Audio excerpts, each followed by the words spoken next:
میں نے آپ کو آپ کی اس زندگی میں مخاطب کیا ہے کہ جو اللہ کے نزدیک آپ کی حیات موجود ہے، یہ میری حاجت ہے، یہ میرا رکا ہے، اسے زمانے کے امام تک پہنچا دیجئے، کیونکہ آپ ثقہ بھی ہیں، امین بھی ہیں۔ تو اب آپ یہ سوچئے کہ صرف پاکستان میں لاکھوں شیعہ ہیں جو ایک ہی لمحے میں وہ عریضہ جات ڈال رہے ہوتے ہیں پانی اور دریا میں، اور بیک وقت ایک ہی نائب کو پکار رہے ہیں۔ تو کیا یہ درس کافی نہیں ہے کہ جب امام کا ایک غیر حجت نائب ان لاکھوں لوگوں کی آواز بھی سن رہا ہے، وہاں حاضر بھی ہے، ناظر بھی ہے، ان کے عریضے لے بھی رہا ہے، وصول بھی کر رہا ہے، تو جو اس کا بھی امام ہے وہ کیا ہوگا؟ کیا عمدہ بات ہے، کیا عمدہ بات ہے۔ اسی بات سے میں اسکرین کے ذریعے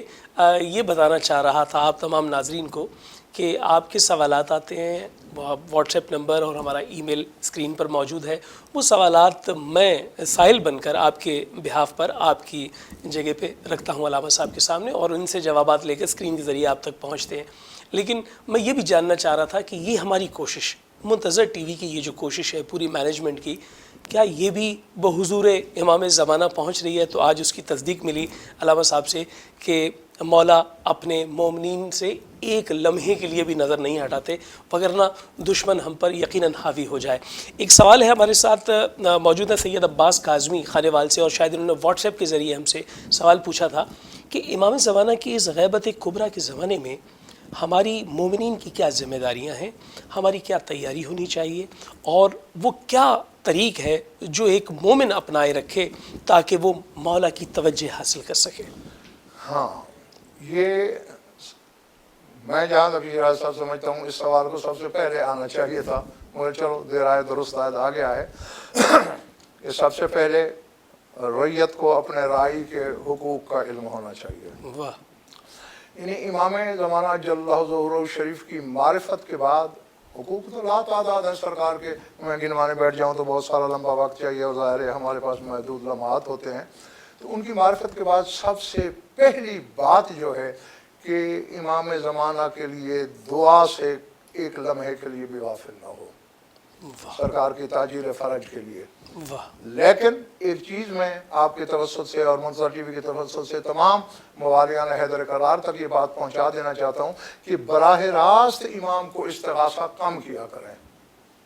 بہت عمدہ، ایک بالکل عمدہ بات۔ ہماری قوم میں ایک رسم چل پڑی ہے، اللہ جل کا نعرہ، سرکار کو تکلیف ہوتی ہے اس سے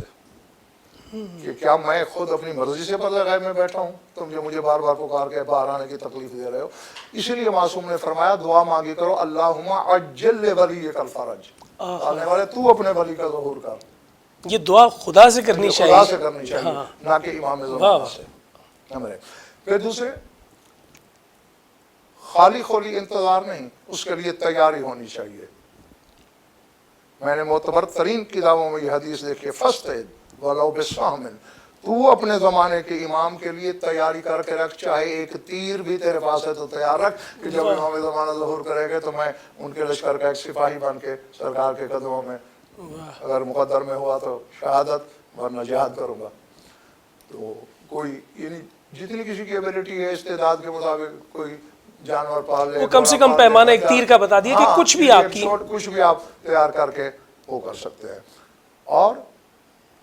پھر امام زمانہ چونکہ پردہ غیب میں بیٹھ کر زیارت ناہیہ میں موجود ہے، لاب کے یا نالا کا بدلہ دموع دمن، کہ میں پانی کے بدلے لہو روتا ہوں، تو جو امام خون رو رہا ہے اس کا عزاداری سے کتنا پیار ہے۔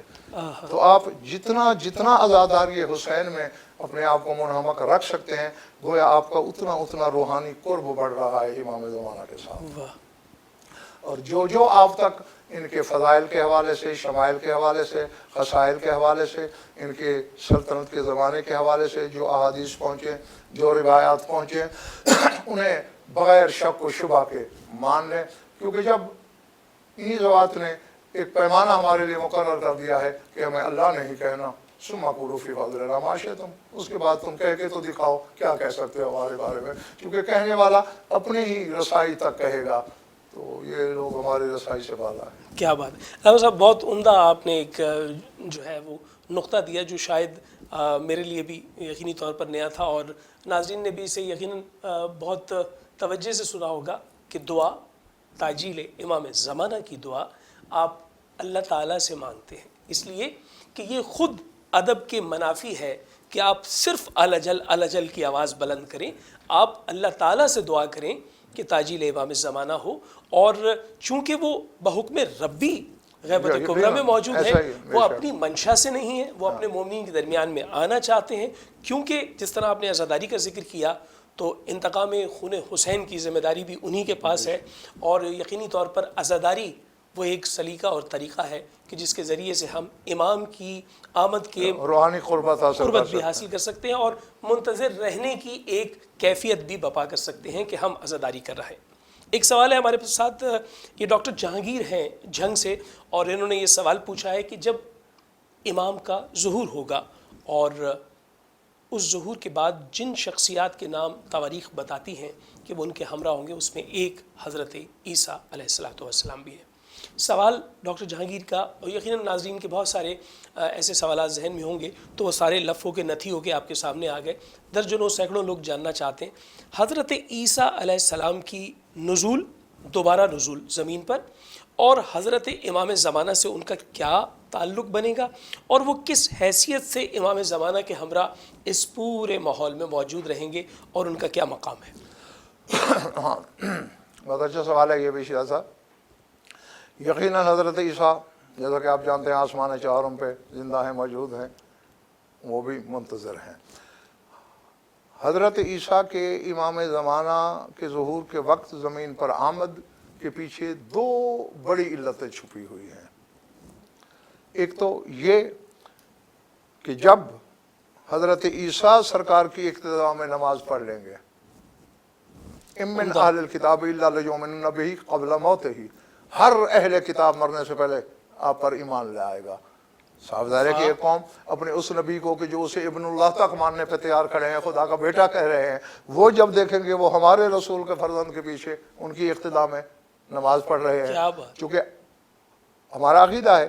کہ منیب اور نائب کا رشتہ دیکھا جاتا ہے، جتنا جس کا جو وصی ہے وہ افضل ہے، وصی کو بھی اتنا افضل ہونا چاہیے، چونکہ ہمارے رسول تمام انبیاء ما سبق رسول ما سبق سے افضل ہیں، تو ان کے اوصیاء بھی باقی انبیاء سے افضل ہیں۔ بلا شبہ تو یہ ہمارا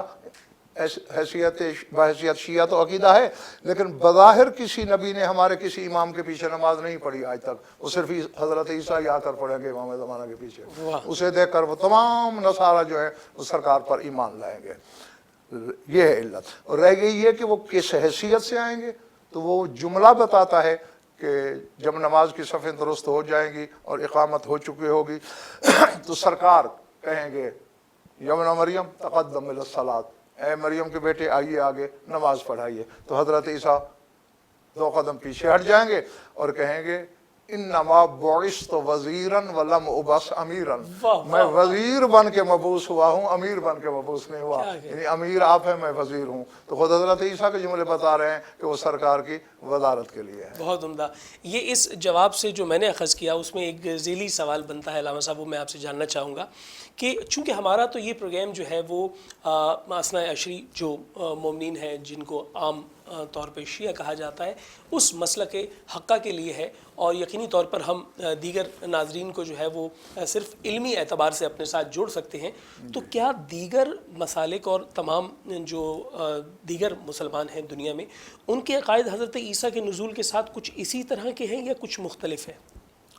نہیں، ہم دیکھیں، آپ کسی بھی اسکول آف تھاٹ کے لیے، کسی بھی مکتب فکر کے لیے یہ کلیتاً نہیں کہہ سکتے کہ وہ سب کے سب سرکار پر ایمان لائیں گے۔ اچھا، ہاں، یعنی جہاں سرکار کی آمد جو ہے وہ رحمت واسعہ ہے، وہیں غضب الہی بھی ہے۔ یعنی خود اثنا عشری جو 12 ائمہ کے وجود کے قائل ہیں، اپنے آپ کو شیعہ کہتے ہیں، ان کے لیے اتنی خوفناک احادیث موجود ہیں کہ جن پر سرکار کی تلوار چل جائے گی۔ یعنی شرط ایمان کی ہے۔ ہاں، اور یہ ضرور ہے کہ آپ دیکھ لیں کہ صرف اسلام کی بات نہیں ہے، آپ اسلام سے باہر بھی جا کے دیکھیں تو جتنے مذاہب اس وقت روئے زمین پر موجود ہیں، ہر ایک کے ہاں یہ کانسیپٹ موجود ہے کہ کوئی نہ کوئی نجات دہندہ آئے گا جو زمین کو عدل و انصاف سے پر کرے گا۔ وہ ان میں نام مختلف ہو سکتے ہیں، لیکن یہاں سب کا اتفاق ہے کہ کوئی ہستی ہے جس نے آنا ہے، جو ظلم و جور سے بھری ہوئی دنیا سے ان تمام چیزوں کو مٹا کر جو ہے وہ عدل الہیہ کو زمین پہ رائج کرے گی۔ تو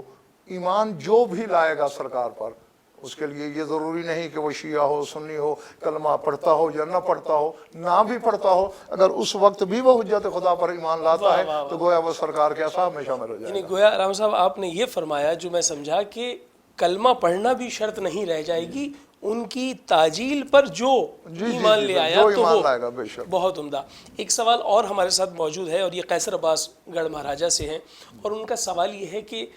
طول حیات پر جو عقلی و نقلی دلیلیں ہیں اور جو آپ یقیناً ممبر سے بیان کرتے ہیں، تو ان کا جو ہے وہ ہم طلب کرنا چاہیں گے کہ کچھ ایسی دلیلیں جو ناظرین کے لیے کافی ہو جائیں کہ طول حیات کی کیا دلیل ہے، کیسے اتنی لمبی عمر؟ لوگ عام طور پر یہ دیکھتے ہیں کہ یہ دیکھیں انسانی جسم میں بدل ما یتحلل کا کلیہ رائج ہے، اور وقت گزرنے کے ساتھ ساتھ امیر کائنات کا فرمان بھی ہے ان الشمس والقمر یبلیان کل جدید، سورج اور چاند کی یہ جو گردش ہے ہر جدید شے کو پرانا کرتی چلی جاتی ہے، جو آج جوان ہے وہ کل بوڑھا ہے، جو ہڈی آج طاقتور ہے کل وہ بوسیدہ ہو جائے گی۔ تو وہ امام زمانہ کو بھی شاید اسی نقطہ نظر سے دیکھتے ہیں عام طور پر شاید تبھی یہ سوال پیدا ہوتا ہے۔ اب دیکھیں تعرف الاشیاء بازدادها، یہ ایک پوری مطلب ہے کہ عقل عمومی کا فیصلہ ہے کہ چیزیں اپنی ضد سے پہچانی جاتی ہیں۔ بلا شبہ روشنی کا تعارف اندھیرے کے بغیر نہیں ہو سکتا، سچ ہے، علم کی پہچان جہل کے بغیر ممکن نہیں ہے۔ بالکل۔ تو اب ہم ہادی کی حیات کو دیکھنا چاہتے ہیں، تو اب ہادی کی ضد کو دیکھنا چاہیے، وہ ہوتا ہے مضل، گمراہ کرنے والا، اور اس وقت گمراہ کرنے والا جو متفق علیہ ہے بغیر کسی لفظ بولے کہ وہ ہے ابلیس، شیطان۔ تو اللہ نے حضرت آدم کے وقت سے اسے لے کر آج تک اور آج سے لے کر ظہور تک زندہ رکھا ہوا ہے۔ تو جب گمراہ کرنے والا اتنا عرصہ زندہ رہ سکتا ہے، جو ہادی ہے اس کا زندہ رہنا تو بطریقہ اولا سمجھ میں آتا ہے۔ کیا عمدہ، بہت عمدہ۔ لیکن اس میں ایک ذیلی سوال یہ بھی بنتا ہے کہ ایک انسانی پیکر ہے، یعنی لبادہ بشریت میں آئے امام زمانہ، بے شک، اور لبادہ بشریت کے کچھ تقاضے ہیں، لیکن جب آپ نے حوالہ دیا ابلیس کا تو انتہائی ادب سے سوال یہ ہے کہ ابلیس چونکہ ناری ہے اور اس کا جو انگریڈینٹ ہے یا جو اس کے اجزائے ترکیبی ہیں اس میں آگ شامل ہے، بہت خوب۔ اور یہ آپ نے یہ جملہ بول کے مجھے مطلب ہے کہ خوشی دی کہ وہ بظاہر پیکر بشری میں آئے، اور یقیناً چونکہ ان کی حقیقت کو تو کون سمجھے، ظاہر میں چونکہ دنیا میں اللہ نے انہیں بھیجا ہے تو وہ یہاں کی ضرورت کے مطابق انسانی پیکر میں ڈھل کے آئے۔ جی، انسانی پیکر کی بشری جسم کی ہی اگر مثال لیں تو اس سے پہلے حضرت نوح 2500 برس زندہ رہ چکے ہیں، وہ بھی تو پیکر بشری میں تھے۔ بالکل۔ اور پھر قرآن کریم میں ایک ایسی آیت شیراز صاحب موجود ہے کہ اس پہ تھوڑا سا بھی اگر بندہ غور کر لے تو امام زمانہ کے طول حیات پہ جو ہے نا وہ کبھی شبہ پیدا ہو ہی نہیں سکتا۔ حضرت یونس کے بارے میں، مچھلی کے پیٹ میں گئے، جی، بچہ جانتا ہے، تو سورہ صافات کی یہ آیت ہے، اللہ کہہ رہا ہے فَلَوْلَا أَنَّهُ كَانَ مِنَ الْمُسَبِّحِينَ لَلَبِثَ فِي بَطْنِهِ إِلَى يَوْمِ يُبْعَثُونَ، اگر یونس تسبیح پڑھنے والوں میں سے نہ ہوتے تو قیامت تک مچھلی کے پیٹ میں رہتے۔ تو جو شخصیت امام زمانہ سے 1000 سال پہلے مچھلی کے پیٹ میں رہی ہے، وہ قیامت تک بغیر کچھ کھائے پیے مچھلی کے پیٹ میں اگر زندہ رہ سکتی ہے تو سرکار زمانہ تو کھلی فضا میں موجود ہیں، انہیں اللہ کیوں نہیں زندہ رکھ سکتا؟ بلا شبہ، بلا شبہ۔ اس موقع پر وہ میرے پاس بہت سارے نام موجود ہیں، سوالات بھی موجود ہیں، لیکن مجھے جو ہے وہ مسلسل میری مینجمنٹ کی جانب سے کہا جا رہا ہے کہ ایک سوال میں آپ سے ضرور کروں، اور اس میں غفران بھائی بھی شامل ہیں اور پوری ٹیم کے لوگ شامل ہیں۔ وہ یہ جاننا چاہ رہے ہیں کہ کچھ اگر آپ کی جانب سے القاب امام زمانہ پر تھوڑی سی اگر روشنی ہو تو اس سے چونکہ ہمیں جلا ملتی ہے، ہم سن کر اس کے اندر ایک کیفیت محسوس کرتے ہیں کہ جو القابات ہیں امام زمانہ کے، سرکار زمانہ کے القابات کوئی 200 کے قریب ہیں، یعنی جو کتب میں آئے، جی،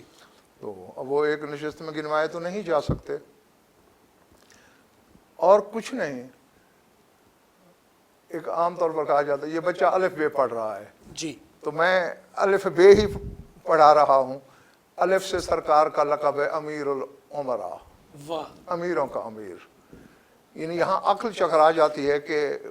شاہ نجف کا لقب امیر ہے اور بیٹے کا لقب امیر العمراء ہے، واہ، امیروں کا بھی امیر۔ اور یہاں چونکہ آپ جانتے ہیں کہ عربی میں امیر وہ امارت اور غریبی کا وہ تصور نہیں بلکہ یہ امر سے، یہ امر سے ہے۔ ہاں،